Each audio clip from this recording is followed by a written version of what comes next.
Ang sabi ng Department of Foreign Affairs, kahapon ay naabisuhan na sila ng gobyerno ng Kuwait kaugnay sa pagbitay ngayong araw sa OFW na si Jakatia Pawa.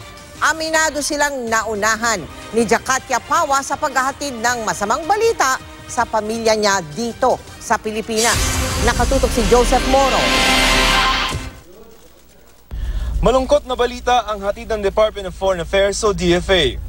It's with deep sadness that we announce the execution today of Jakatia Pawa, a Filipino OFW in Kuwait.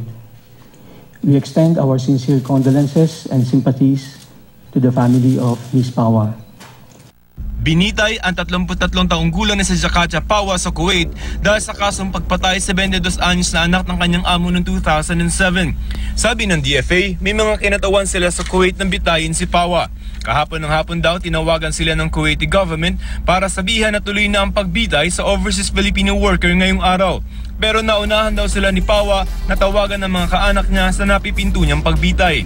OFW Pawa was given a cell phone by the prison authorities, so she was able to call her family. That happened simultaneously when the embassy was informed.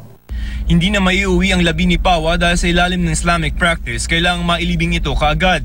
2008, sinintensyahan ng bitay si Pawa. Nitong 2010, pinagtibay ng Kuwaiti Supreme Court ang parusa. Pagtatanggol ni Pawa, hindi siya ang pumatay sa anak ng kanyang amo, kundi ang mismong nanay umano nito dahil nahuli raw nakikipagtalik. Pero hindi pinanigan ng korte si Pawa. Ayon sa DFA, ginawa daw naman nila ang lahat ng kanilang magagawa para maisalba ang buhay ni Pawa. Yun nga lamang, nagmatigas daw ang pamilya ng biktima ni Pawa na huwag itong bigyan ng tanazul o letter of forgiveness. That was the key, no? Maybe with the tanazul, the death sentence would have been commuted to life imprisonment or term imprisonment. Joseph Morong, Nakatutok, 24 Oras.